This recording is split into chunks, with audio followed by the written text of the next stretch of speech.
What if the way you think about ageing is quietly shaping how fast you decline or how well you thrive? Today, I'm joined by Dr Lucy Pollock, consultant geriatrician and author of the book about getting older and the golden rule, and she cuts straight through the noise.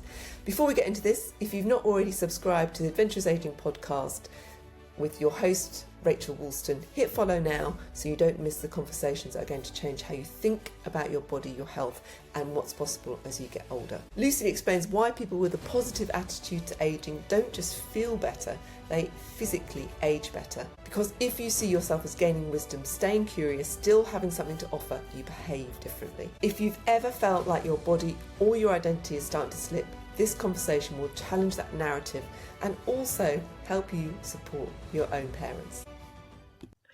So thanks for joining me today on the Adventurous Ageing Podcast, Dr Lucy Pollock. Delighted to have you here. So 30 years experience working with older people as the consultant, geriatric consultant. How did you come to this type of work? Well, when I was a young doctor, I liked everything I did really, so I couldn't decide what I was going to do. And when you're training, you do lots of different specialties one after another, and I kind of liked them all.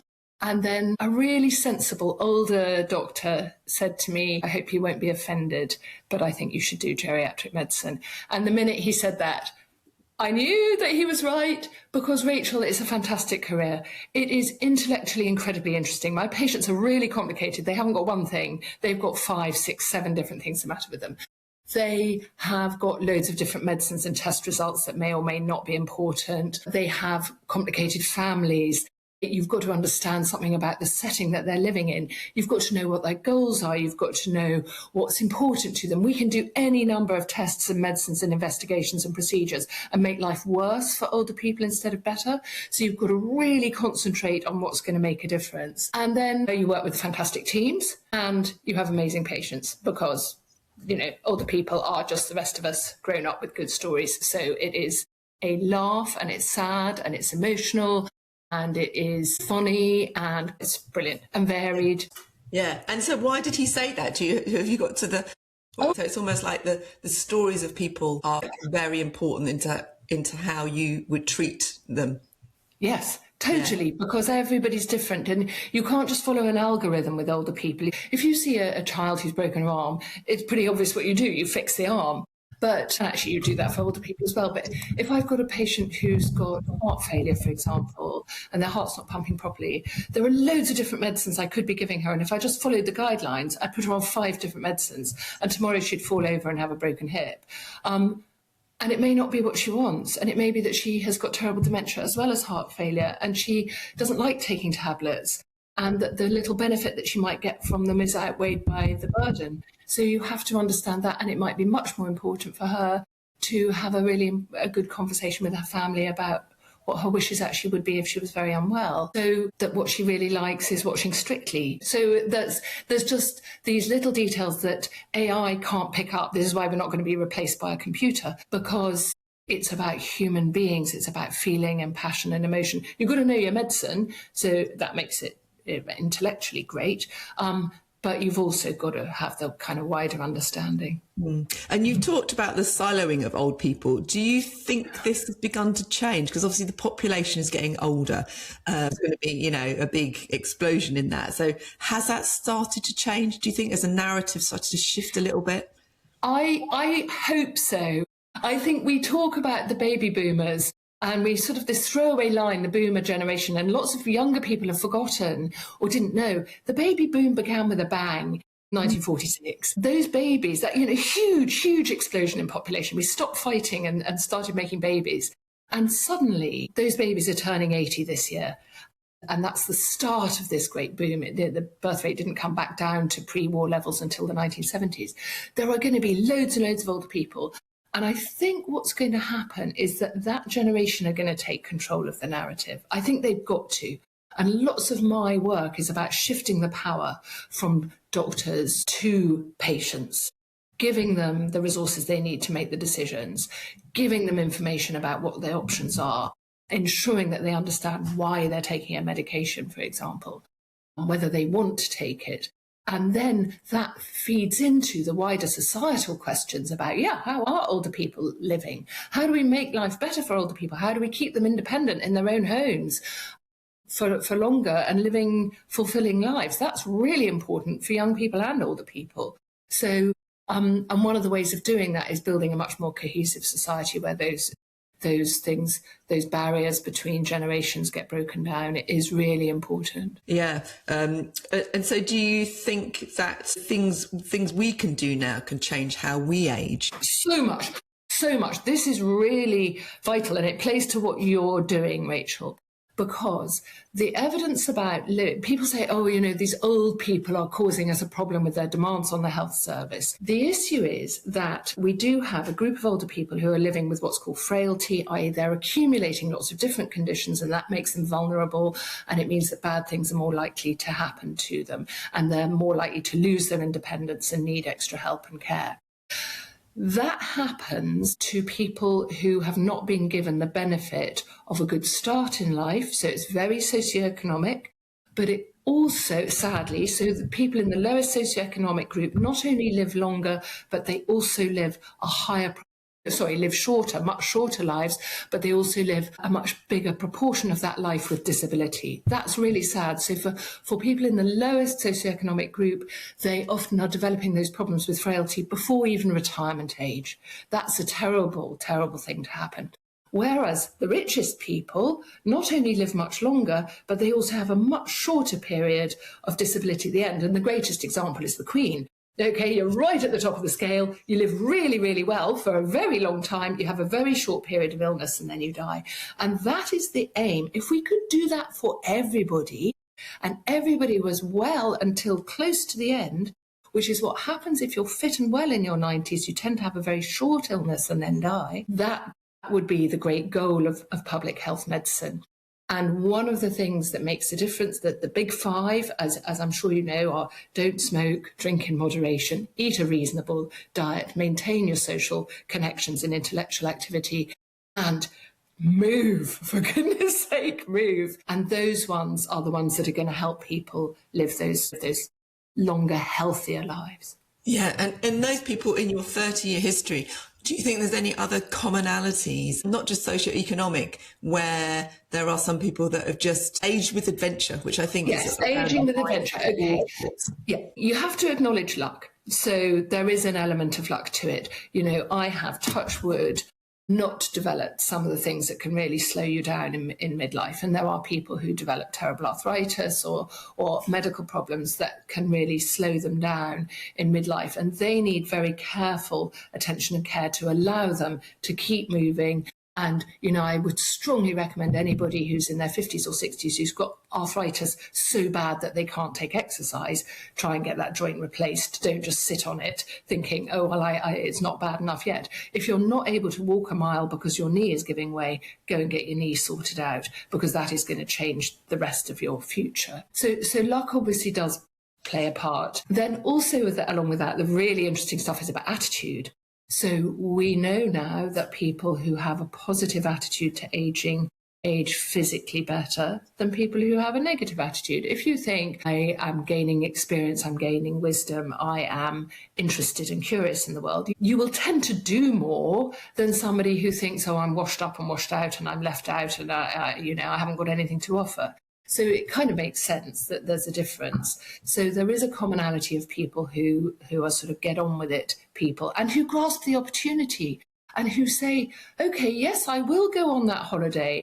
I will go to that talk. I won't worry about whether I can't park or not. I'll sort that out. And I will do things. So yes, I watch that all the time in my patients. If they say, yes, I will try that, they will get on better in later life. And to be honest, that also plays into intellectual and cognitive health as well. So it's really interesting. Beautiful work from Becca Levy in the States, who's a psychologist. This fascinating experiment where she took a big group of older people, divided them randomly into two halves. She then showed them one group words about aging that were all negative, like dementia and depression and vulnerability and frailty and decrepitude. And the other group, she showed these positive words of wisdom, resilience, and so on. And then she made them all do the same brain test. And guess what? The people who'd seen the good words did better in the brain test. No surprise. Except they didn't know what they'd seen because it was flashed up so fast they couldn't actually read it. So the subliminal messaging was slowing people's cognition, which is bonkers, because that means if you're talking about older people in a negative way as a whole society, you're reducing the collective IQ. Let's not do that. Crazy. Yeah. So that's important stuff. And that experiment's been repeated loads of times across the world in multiple continents. It's very consistent. And have you seen anything in terms of the people you treat that you could draw conclusions about why and what makes some people those yes people? That is a really good question, because one of the issues is, are you just born that way and there's nothing you can do about it? Or can you change your attitude?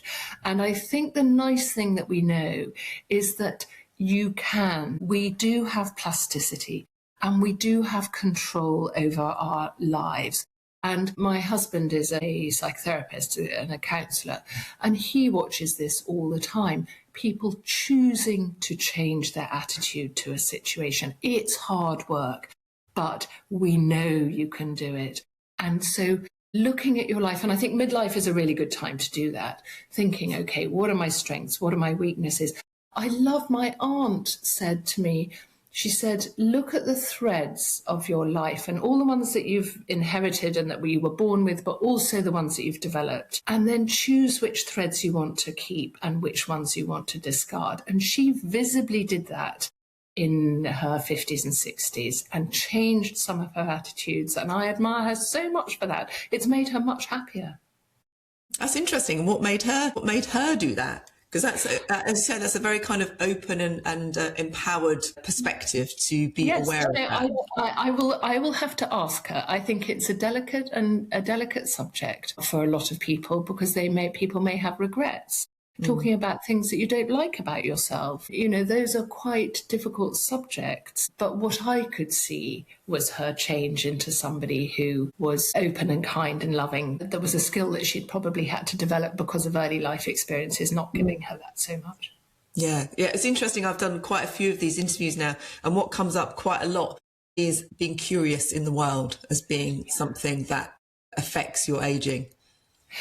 It certainly does. And realising that you can still learn. I had a moment the other day where I go to a weekly meeting. It's called a Grand Round. It's for education purposes. And you get all these presentations. And obviously I've been to hundreds and hundreds over the years. And I've learned loads. And I suddenly realised I was listening to this very young doctor giving a presentation about smartwatches. She was a cardiologist, and she's made it her subject to understand what smartwatches tell you about your heart rhythm and whether they're accurate and so on. It's really interesting. But she was very young. She's still a trainee. And I looked around the room and I suddenly realised I was the oldest person in the room. And that happens quite often now. But I also realised I spent my life learning from older people. I'm now learning from younger people. If I want to learn anything at all, it will almost always now be from younger people. Not always, but most of the time. So it's really important that I open my mind to the fact that young people know loads of stuff and they've got things to offer. And it's kind of obvious, but I don't know. I just thought, right, grab hold of this. Keep learning from young people. Yeah, that sounds obvious, but actually it's a really interesting point, because I think I've been having this discussion with people lately about intergenerational relationships, because if you're not careful, depending on where you work, now with COVID, there are loads of people who work from home, and therefore as a younger person, you don't have sometimes connection with older people, apart from obviously your parents or grandparents. But if you're older, you can be very easily siloed and not have any connection with younger people at all. I totally agree. And it's really sad and it's really important. Just the fact that our local Tesco's, I'm furious with them. They've changed almost all the checkouts to automated checkouts. So you don't have that, older people who go in there and are not speaking to anybody all day, don't even get that little bit of conversation while you're scanning your food. Awful how people are so isolated. And you're right, siloed as well. And the other thing that we forget is that old people are very good for young people. So we're always talking about how young people are good for old people. Actually, older people are very good for young people. And a lot of that is because of the sense of perspective. So one of the issues for the young, and this happens in midlife as well, is we are all exposed to these expectations of perfection all the time. So from when you first go to school, you've got to get the perfect SATs at primary school, perfect GCSEs, perfect A-levels, perfect degree, perfect job, perfect body, perfect teeth, perfect boyfriend, perfect holiday. And older people know that that is not how life works. And they know that life has these ups and downs and that you can have a terrible time and then things can come better. And there's lovely evidence that shows that if young people know that from their grandparents, they are happier and more resilient because they can see that you can recover from a bad time. And I tell a story in the second book about this lovely woman, Frankie, who I'm talking to. And I said to her, she'd obviously had an amazing life. And I said that, it was probably sounded a bit patronising. And she looked at me and she said, Dr Pollock, not all roses. My first 2 husbands were complete shits. and then I got a keeper. And it was just so lovely. And this recognition that, you know, you can have bad times and good times can happen later. That's really important. And do you think, you know, our generation, I don't know how old you are, sorry. But I'm proud of it. I turned 60 last year. Do you really? Wow, you don't look 60. And so do you think our and your generation, things are going to be different when we're older? Because obviously the baby boom generation have been raised in a time of, they started when there wasn't the access to food, healthy food, exercise, whereas our generation, less so maybe yours a little bit, we are more likely, especially as women, to have exercise more regularly, to have access to healthier food. Do you think that is going to change anything? I think the dial is definitely shifting. And I think so many more people are aware and are taking control of their lives and changing their diet in a really positive way. And it's not about horrible diets where you have to give yourself a treat once a week and you feel miserably hungry the rest of the time and you're only ever eating broccoli, you know, and we know it's not like that. I love the fact that we can cook really good, healthy, delicious food, and that's not difficult. What we need to do is teach everybody to do that. And again, it comes back to the socioeconomic bits. It is so sad that lots and lots of kids are growing up with no input. They've got mums who can't cook, have never cooked, and that's not their fault. They just have never been taught. So we have got to build that back in. There's a beautiful project called the Teaching Kitchen in the US, which has spread across the world. And it just shows very quickly that you can teach people to cook good, healthy, interesting, nutritious, cheap food and enjoy it and share it with your family and bring your blood pressure down and bring your cholesterol down and improve your life chances, you know. And it's nuts that we haven't done that. So roll on the changes to schools, but it's not just about kids sitting down for lunch, it's kids knowing how that food is taught. And so as you personally, as you're aging, what are the things that what does adventurous aging mean to you? Bring it to your own life. You'll be really proud of me, Rachel. I started doing a bit of weight training during COVID. My husband, bless him, bought some sort of exercise mats and put them out on the patio. And I didn't like them because they kind of looked like a play school. And actually, they were fantastic. We still have them. And weights. And he's always been very fit. And in a way that put me off. Do you know, he rode the North Atlantic a couple of years ago when he was 61. It was nuts. They rode from Newfoundland back to Ireland. It was completely crazy. So he's a record holder. But that kind of probably put me off a little bit for a long time. And looking at him thinking, God, I don't want to do that.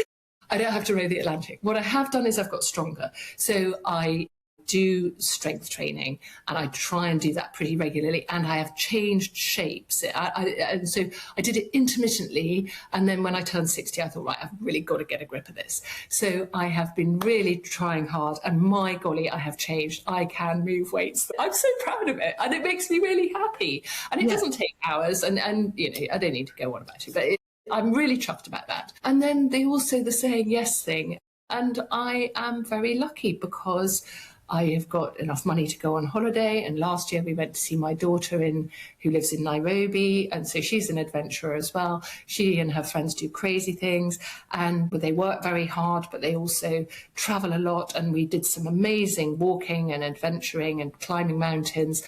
I whitewater rafted down the Nile in Uganda. I said I wasn't going to do that. And then on the day I thought, okay, I'll do that. I've still got a vision of a wall of flipping green water in front of me. Oh my God. And I thought, I have made a bad decision. I think I may be going to drown, but I didn't drown. I am here. And this year we went we went skiing, and I did an off-piste skiing thing that I never thought I would do, and I did it. So I've got a dance. I do a weekly dance class with friends, which is a dance exercise class, which is hilarious. I'm incredibly bad at dancing. I go the wrong way the whole time. Honestly, I can fall over my own feet. But I love our teacher. She's fantastic. And she says, if you don't keep doing this, you will not be able to do this. If you don't keep moving fast, you will not be able to move fast.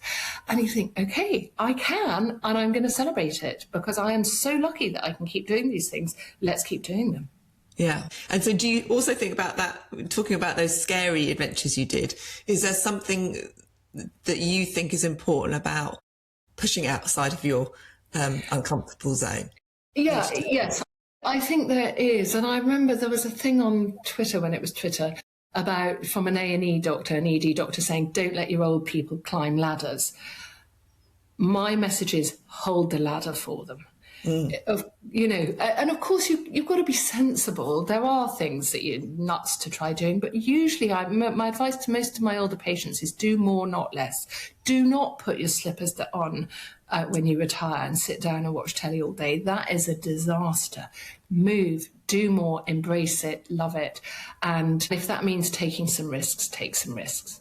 I love that. Hold the ladder for them. I think that's fantastic. It's a really good way of putting it, because I always sometimes when I come across people who have trouble saying, oh, I can't exercise, I haven't got time to do it, or it's uncomfortable. I'm like, if you say that now, you're equivalent of someone saying, I'm going to sit on my sofa now, because getting up from your sofa at some point will be hard. So if you're saying exercise is hard now, you will be that person who sits down and doesn't get up. And the other thing, though, is not to frighten people, because actually sometimes it can make it look, and, you know, you and I are lucky because we are able to exercise and be, you know, you must be very, very fit. Lots of my older patients really aren't very fit, but the key is they do need to be able to, as you say, still do this. Stand up from a chair. That's your key moment, your key movement.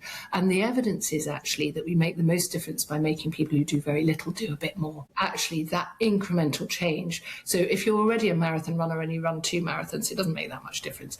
If you are doing nothing all day, you can change that, and you can build muscle at any age. You know that, Rachel, and I see it in my work, because I see people who've had a hip fracture or something that has kept them in bed for a while, and your muscles melt away. I say your muscles are going to melt away if we don't get moving. You've got muscles like cooked spaghetti at the moment, and my patients recognise that. But what they don't realise, and you need to say to them, is you can build muscle strength. It is going to come back if we work on it. And you start doing those little movements, and the best physios do it day in, day out, and you improve so quickly. And that's at any age. That's including in your 90s, you can build muscle strength. Yeah, brilliant.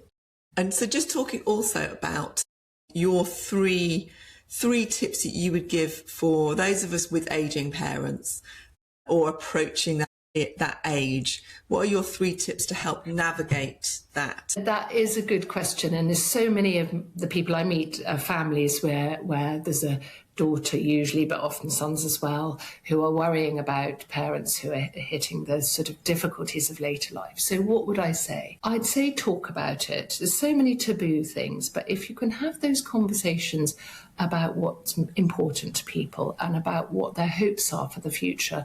And in medical terms, that often comes down to a pretty firm conversation about if you were really ill, what would you want the doctors to do? So, you know, we have older people who will say, oh, you know, my friend Carol had a stroke and they kept her alive for ages with tubes and things, and I hope they won't do that to me. Hope is not a plan. You have to have a plan. If that's how you feel, you need to tell somebody and write it down.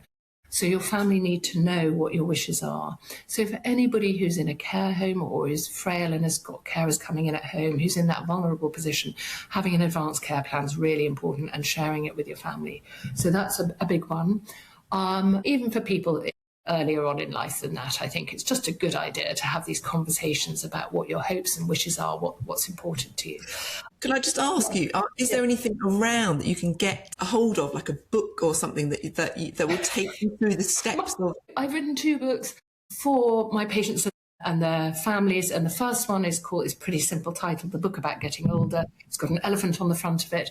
And that's a book of stories that illustrate these things and do explain the medicine and the law and the ethics and what the processes are that you can do. And I'm very happy about those books, and they are published in lots of places across the world, which is fantastic. But those explain it. You can ask your GP. The thing that I'm really talking about there is a thing called an advanced care plan, which captures those wishes and is on your record. So that's an actual thing that they have at the GP that they have. Yes. You can get hold of yourself. Different names, treatment escalation plans. In lots of the UK, it's called a respect form, and it's got a decision about resus in it, which is very sensible, but it also should have some more detail in it. It's very easy for just the resus box to be ticked. It should have more in it. It should have what's important to me, what do I want to preserve, what makes me smile, and also what treatments do I want to avoid, so that you can put some more in there. So that's a big one. The other really big one, Rachel, is that we're on a big campaign about this. We now know that about 1 in 7 emergency admissions of older people over the age of 65 is due to a problem with their medications, which is insane. If you said that 1 in 7 children came into hospital because of a problem with their medicines, or if you said 1 in 7 surgical admissions was because the previous surgeon hadn't done a very good job, we would be absolutely up in arms. And yet we're letting older people be systematically harmed by medication, often because they're taking far too many, often because the interactions between those multiple medicines haven't been recognised, often because their body has changed and they no longer need that medicine, or it may be doing them harm. So there's a really important thing about understanding why you're taking a medicine. Is there still benefit from it? Is there a risk from it? Can we look at that? That is called a structured medication review, and it's important that that's done with somebody who knows something about what's called polypharmacy, which is taking lots of medicines. So that may be a doctor, it could be a well-paid pharmacist. That is really interesting, because I'm pretty sure, I mean, I still remember my nan with her packet of like pills, you know, and I see with my parents now, like boxes and boxes of pills. How would somebody make sure that that was the case? Because I think that's something that's very difficult for older people getting GP. You start by doing your own exercise with it, and you look at each medicine. Lots of people are taking tablets that they've got no idea why they're taking. So, and that's just happened. It's not anybody's fault. It just happens. You're prescribed another one and you kind of forget why you're taking it, and it seemed like a good idea at the time. From the patient's point of view, you can ask yourself there's a little acronym called BRAN. BRAN's very good for old people. BRAN stands for benefits. So what benefit am I getting from this? What's it for? And you can sometimes think, well, okay, it's meant to be for angina, but I don't ever get angina. Is that because the tablet's preventing the angina, or is it because actually I never get angina anymore because I had a bypass, so I don't get angina anymore? Or I'm on a tablet for overactive bladder. It's meant to be helping my continence problems. It's clearly not working. Well, why am I taking it? Those tablets only work for 1 in 9 people. 8 out of 9 people are still taking them without getting any benefit. So you can kind of look at each medicine and think, right, what's the benefit? B, what's the risk? What's the downside? Is there a problem with side effects? Is there something? Read the leaflet. So, you know, I've harmed myself very badly with medicine because I didn't read the leaflet. So read the leaflet, and then you think, what are the alternatives? BRA, what's the alternative? Is there something else I could be doing? So midlife, you've got high blood pressure. Well, you can take a tablet, and or you could start changing your life and take some more exercise, reduce your alcohol intake, eat a healthy diet, and you will bring your blood pressure down. So BRA, and then what happens if I do nothing is the N. Is it okay if I just leave this alone, don't have that? And this can apply to tests and investigations and operations as well. So for every single thing you're doing, you think, what's the benefit? What's the risk? What's the alternatives? What happens if I do nothing? So the patient can take some control, and then if you're on lots and lots of medicines, you are entitled to an annual review of those medicines, and you ask your doctor for that, and you say, I'd like to have a review, I want to understand what my medicines are for, and go through them, and if possible, cut some of them down. And that is a thing that you just need to ask for that. And it will happen. And actually, because it makes a difference, A, to people's health, but also to cost and waste. 1 in 4 people aren't taking the tablets their GP thinks they're taking anyway. Well, that's a complete waste of money. So let's sort it out. So the health service knows it's a good idea to do these medication reviews because it will help all of us. Yeah, yeah. So that was that 3? Was that the advanced? Talk to your parents about what their wishes would be, and make an advanced care plan if they are somebody who is vulnerable. Think about medicines. And then what would I say else? I think sometimes relationships can be very complicated in later life, and not everybody is lovely. There are every little old lady is a sweet little old lady. There are lots of very tricky old ladies and tricky old men. And there are family relationships that are difficult. And what I would say is, if your parents really are aging, try and have that conversation that resolves some of those. And there's a beautiful Hawaiian mantra that I was taught, and it helps if you're in a situation where you have absolutely no idea what to say when somebody's dying, or when you're in a sticky situation. And what you say is, you say, I'm sorry, and you say, thank you, and you say, I love you. And if you can get those 3 out in some kind of order, things are often a lot better. Well, thanks so much for joining me on the Adventurous Ageing Podcast. I have really enjoyed that conversation, Rachel. Thank you so much.